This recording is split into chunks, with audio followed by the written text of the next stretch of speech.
আসসালামু আলাইকুম ওরহমতুল্লাহি ওবরাকাতু। আলহামদুলিল্লাহি ওয়াহদা ওয়াসসালাতু ওয়াসসালামু আলা মাল্লা নাবিয়্যা বা'দা, আম্মা বা'দ। সুপ্রিয় দর্শক শ্রোতা, নবী মুহাম্মদ সাল্লাল্লাহু আলাইহি ওয়াসাল্লামের জন্মের মাস রবিউল আউয়াল মাসে আমাদের ধারাবাহিক আলোচনা চলবে ইনশাআল্লাহ।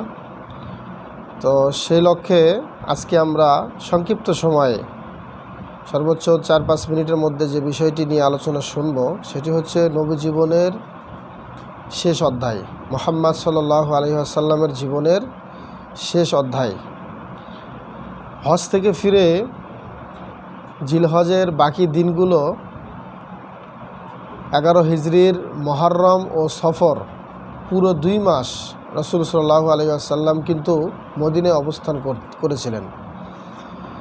তো বিদায় হজের সময় আরাফাতের ময়দানে ইসলাম পরিপূর্ণ হওয়ার যে বিখ্যাত আয়াতটি, সূরা মায়েদার 5 নম্বর সূরা 3 নম্বর আয়াত, এই সূরাটি যখন নাজিল হয়, যা ছিল রাসূল সাল্লাল্লাহু আলাইহি ওয়াসাল্লামের মৃত্যুর মোটামুটি 81 দিন আগের ঘটনা।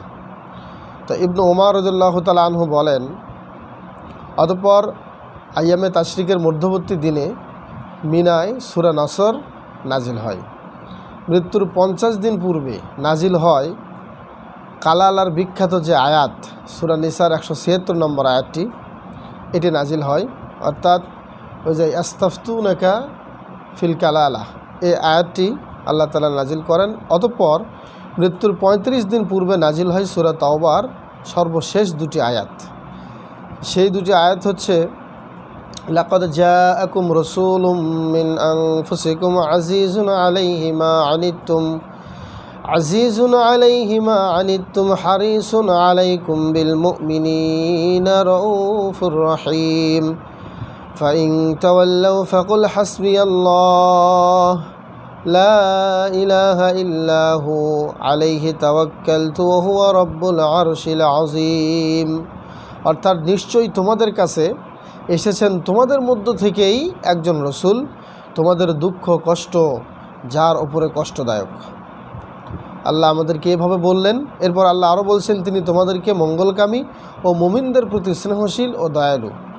এবং এত সত্ত্বেও যদি তারা মুখ ফিরিয়ে নেয়, তবে তুমি তাদেরকে বলে যাও যে আমার জন্য আল্লাহ যথেষ্ট। আল্লাহ ব্যতীত কোনো উপাস্য নাই, তার উপরেই আমি ভরসা করি, তিনি মহান আরশের অধিপতি। সূরা তাওবার 128 এবং 29 নম্বর আয়াত।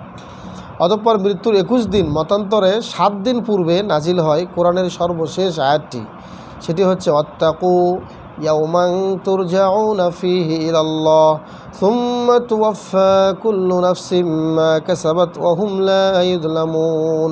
সূরা বাকারার 281 নম্বর আয়াত। আল্লাহ রাব্বুল আলামিন বলেছেন, তোমরা ভয় করো সেই দিনকে যেই দিন তোমরা পুনরায় ফিরে যাবে আল্লাহর কাছে, অতঃপর প্রত্যেককেই তার কর্মফল পুরোপুরি পাবে, আর তাদের প্রতি কোনো অবিচার করা হবে না। সম্মানিত উপস্থিতি, তাহলে দেখুন বিশ্বনবী নবী মুহাম্মদ রাসূলুল্লাহ সাল্লাল্লাহু আলাইহি ওয়াসাল্লামের একেবারে জীবনের শেষ অধ্যায়টা কেমন ছিল। প্রথমে 81 দিন পূর্বে সেই আল-ইয়াওমা আকমালতু লাকুম দীনাকুম আয়াতটি নাজিল হয়। এরপরে 50 দিন পূর্বে সূরা তাওবার 128 এবং 29 নম্বর আয়াতটি নাজিল হয়। এবং বিশেষ করে 21 দিন মতান্তরে 7 দিন আগে যে আয়াতটি নাজিল হয় সেটি হলো সূরা আল বাকারার 281 নম্বর আয়াত। সম্মানিত উপস্থিতি, জীবনের শেষ অধ্যায়ে বিশ্বনবী এভাবেই কাটিয়েছেন এবং যে আয়াতগুলো তার উপরে নাজিল হয়েছিল প্রত্যেকটি আয়াতই যেন তার বিদায়ের একটা পূর্ব লক্ষণ হিসেবে নাজিল হয়। আল্লাহ রাব্বুল আলামিন আমাদেরকে তার জীবনী সম্পর্কে ধারাবাহিক আলোচনায় অংশগ্রহণ করার এবং সেই অনুযায়ী আল্লাহ যেন আমাদেরকে শিক্ষা গ্রহণ করার তৌফিক দান করেন। হাযা মা ইনদি ওয়াল ইলমু ইনদাল্লাহ আলাইহি তাওয়াক্কালতু ওয়া আলাইহি উনীব। আসসালামু আলাইকুম ওয়া রাহমাতুল্লাহি ওয়া বারাকাতুহু।